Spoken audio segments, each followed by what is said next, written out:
Hi friends, welcome to What I Eat in a Flight and my travel experience from Canada to India. Part 1 ನಲ್ಲಿ air India flight ನ travel experience ಮತ್ತೆ food ಏನೇನು ಕೊಟ್ಟಿದ್ರು ಅಂತ share ಮಾಡ್ಕೊಂಡಿದ್ದೀನಿ. ಇದು part 2. Flight ಅಲ್ಲಿ 80% of the screen ಯಾವುದು ವರ್ಕ್ ಆಗ್ತಿರ್ಲಿಲ್ಲ. ಅದೇ ಫ್ರಸ್ಟ್ರೇಷನ್ ಅಲ್ಲೇ ಹೋಲ್ ಜರ್ನಿನ ಕಳೆದಿದ್ದೀನಿ.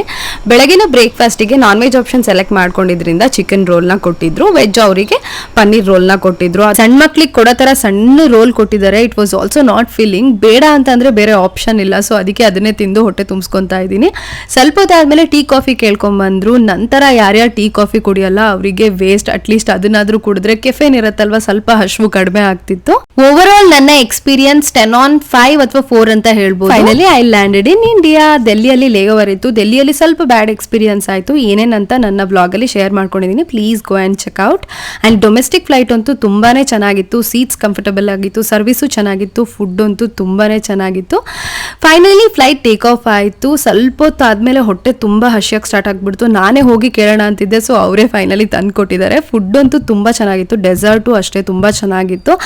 ಏನು ಬಿಟ್ಟಿಲ್ಲ ಎಕ್ಸೆಪ್ಟ್ ಬನ್ನನ್ನು ಬಿಟ್ಟು ಎಲ್ಲನೂ ಫಿನಿಶ್ ಮಾಡಿದ್ದೀನಿ. ನಾನು ಈವ್ನಿಂಗ್ 5 o'clock ಹಾಗೆ ಟ್ರಾವೆಲ್ ಮಾಡ್ತಿದ್ದರಿಂದ ಹೊರಗಡೆ ವೆದರ್ ತುಂಬ ಚೆನ್ನಾಗಿ ಕಾಣಿಸ್ತಾ ಇತ್ತು. ಇನ್ನೇನು ಸನ್ಸೆಟ್ ಆಗ್ತಾ ಇತ್ತಲ್ಲ, ಕ್ಲೌಡಿ ಆಗಿ ವೆದರ್ ತುಂಬ ಚೆನ್ನಾಗಿ ಕಾಣಿಸ್ತಾ ಇತ್ತು. Finally I landed in Bengaluru. I met my family.